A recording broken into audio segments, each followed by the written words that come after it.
Hey y'all, welcome back to the channel. I am Tinesha. This is Fun and Budget, where we fix our clothes and talk about all things money related. Some way, somehow, we're going to tie money to the story, okay? Now, in this video, we are going to go over our second paycheck budget in the month of June. June was a 2-paycheck month for me, and basically with this paycheck, the thing that makes it a little bit different is that I do try to get as close to the bottom line as possible. So I calculate change. Usually, like in my first paycheck budget, I just kind of round things off. You know, we're not really worried about the cents. But right now, I really want to get a true sense for what's really in my bank account. Okay? Okay. Comment below. Somebody did leave a comment about my hands. They're distracting. I talk with my hands. I talk with my hands. I'm very expressive and I need more things to express myself. So leave a comment below if you find that my hands are super distracting to you, or because I don't have like a whole lot of pop-ups and exciting things going on my screen, I kind of think of my hands as that. It's something to break the monotony of my voice. So just let me know how you feel about all my hand movement. And I'm going to let you know if a lot of you feel like they are distracting, I will work on that habit and calm them down. Talk to me, talk to me. Distraction or enhancement? All right, so basically we're going to go over my second paycheck in the month of June. Now, what we see here in the balance of $11,397.72, that is not my paycheck. It would be awesomely dope if it was. And let's not even call it a paycheck. Let's say it would be awesomely dope if that was the income that flowed in and that's what's there because of one nice big chunk of change, but it's not. It's simply what I have left in my bank account at the time that I get paid, okay? So we are going to reconcile this to the best that we can at this point in time. Just looks like a bunch of deposits from things that I was paid from. And this is between rental income. This is between the one check that Wells Fargo sent me of $37.59. And then we have, I went to the ATM and took out $120, and then I cashed app somebody $100. What we're gonna do is take this number, $11,397.72, and we are going to start paying some bills. A lot of you know I live a credit card lifestyle, so the first thing I do when I get paid, especially with the second paycheck, is I go in and I start paying off credit cards, okay? So the first thing we're going to look at is Bank of America. Bank of America right here says that I owe them a statement balance of $1,747.35. Now I'm going to look through the statement and see exactly what I'm going to pay of this balance. And then also let's take a look at our rewards points, because a lot of you know I'm a big believer in my reward points.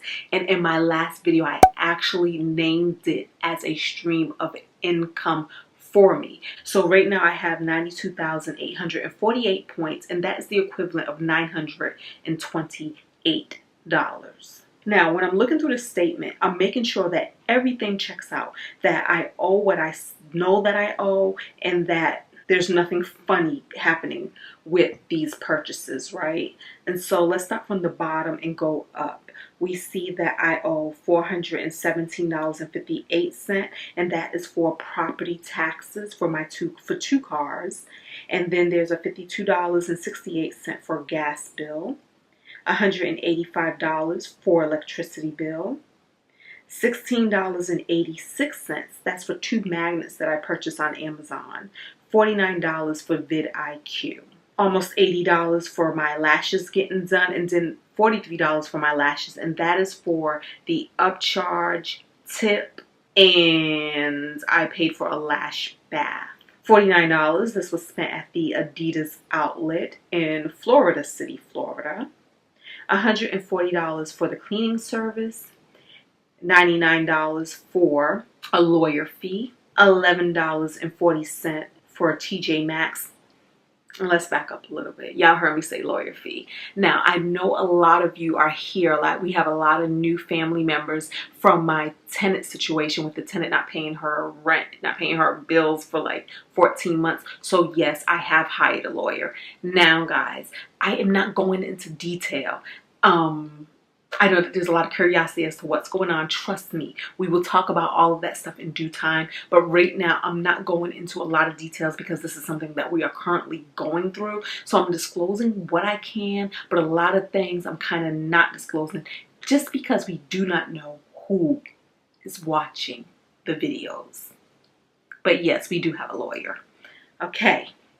I spent $103.75 at Target. And then I spent $16.36 at Party City. And this is because my boyfriend's mom had her 60th birthday and she had a 80s theme birthday party. So I went to Party City to try to pull together an 80s theme costume. $113 for a tour we took in Key West, Florida. I also went to Key West this past weekend, which was super fun and super awesome.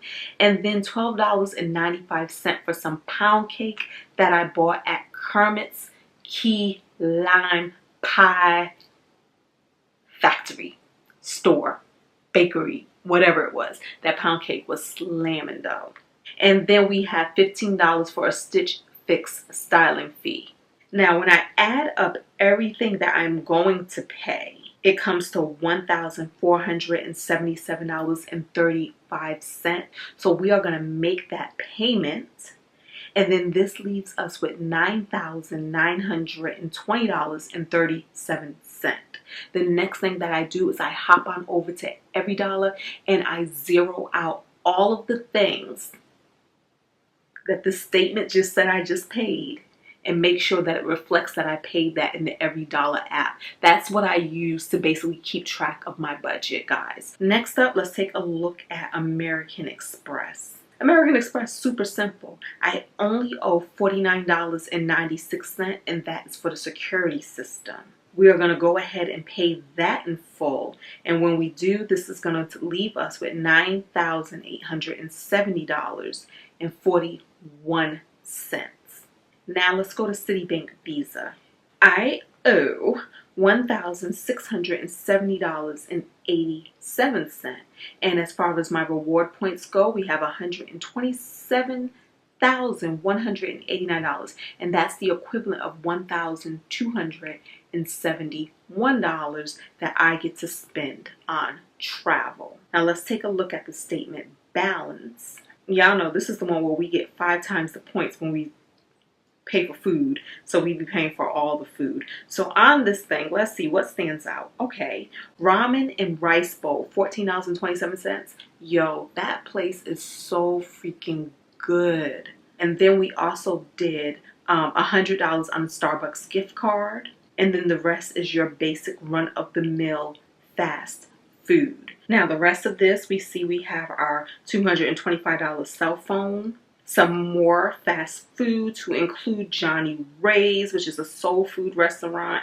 That food was good. And these things, when I get them, usually last me 2 to 3 meals.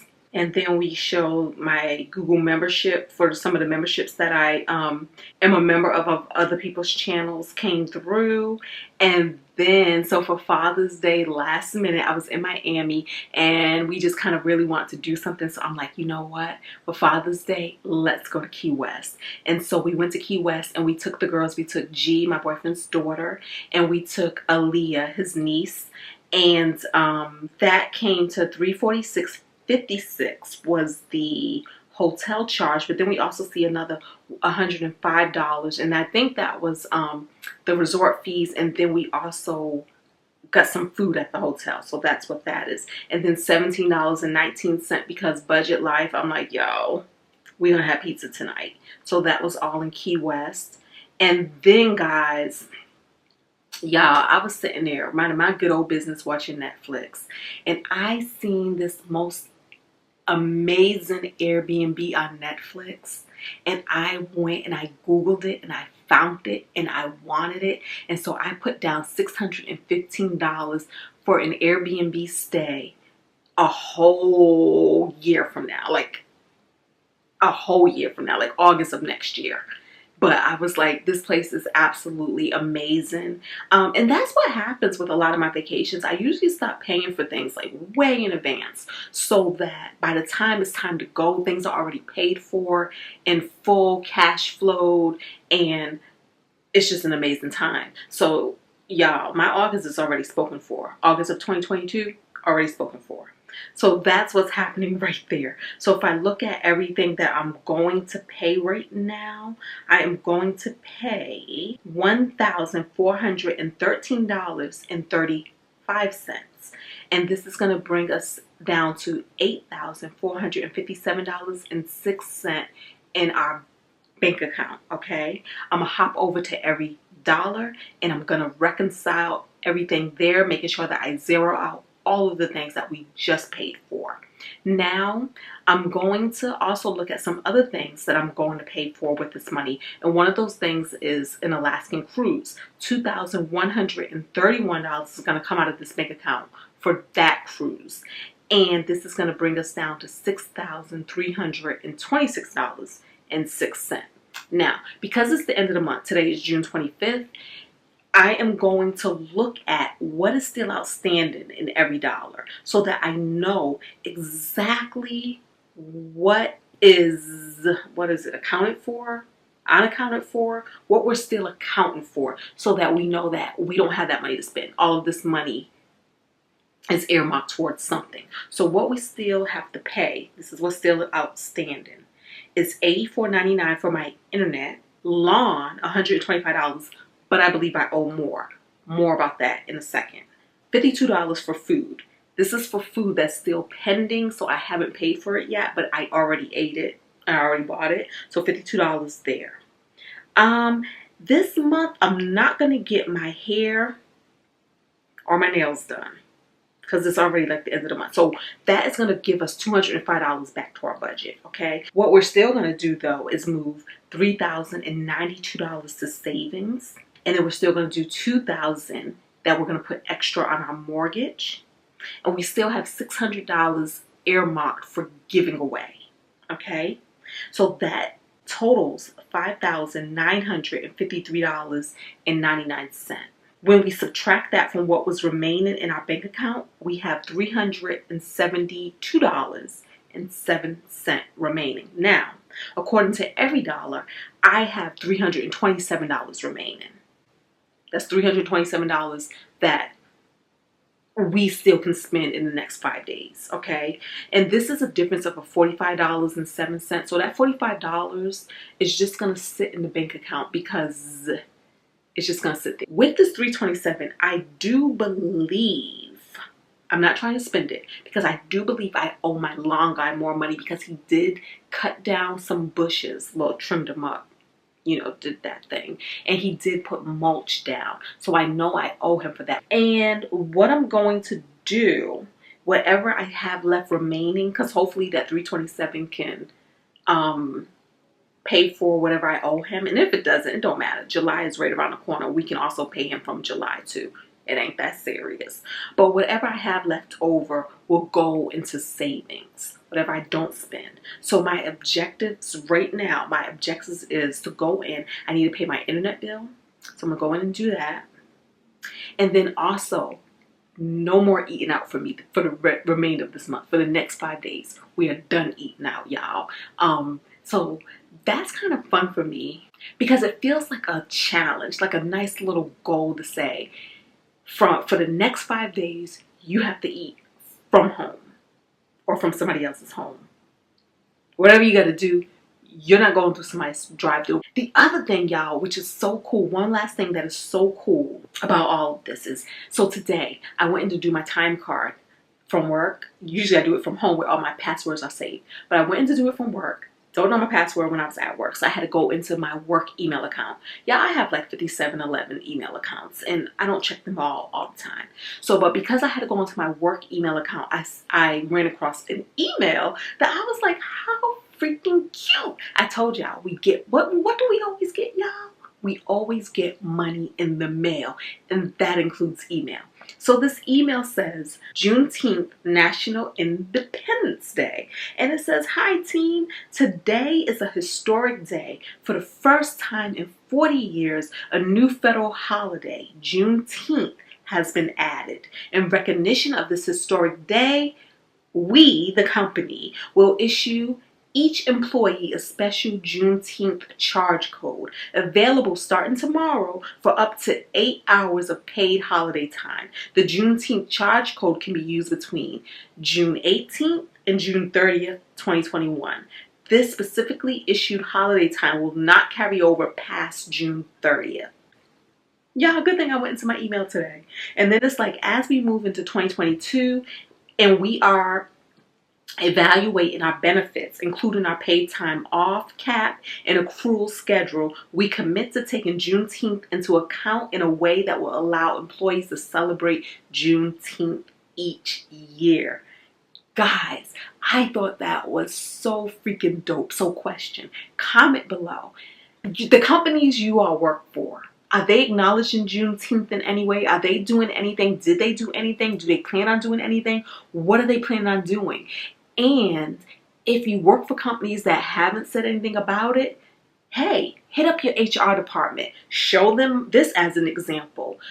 Because let me tell you guys, I know these videos always end up being longer than they have to be, but a lot of people ask me about benefits and how do I get this and how do I get that. I negotiate for everything, right? Especially when at work, I negotiate for stuff. And for things that my company doesn't have and I hear that another company has, I bring it up to the company. I bring it up to HR. When we have the meetings, all hands and everybody's in together and they be like, anybody got any suggestions? I am vocal. I raise my hand. I bring it up. I put seeds into other co-workers' heads to say, hey, maybe this is something you should ask for or ask about too. And I'm telling you, it has been super effective. When I first started with my company, let me think. 401k, they used to do 6% match. I brought up, others brought up that we know other companies that do 10% match. Yeah, my company now does 10% match. So it works. So I'm just saying that to say you can bring up, you can make suggestions too to your HR department about things that you hear are happening in other companies. Because if you work for a good company, they do want to stay competitive because they know if they do not have a workforce that's happy, they will lose their talent. So there you have it. There you have it. That is my plan. That is my strategy. That is my budget. Until the next time, y'all, don't forget to thumbs up, subscribe, talk to us in the comments. I will see you there. Peace.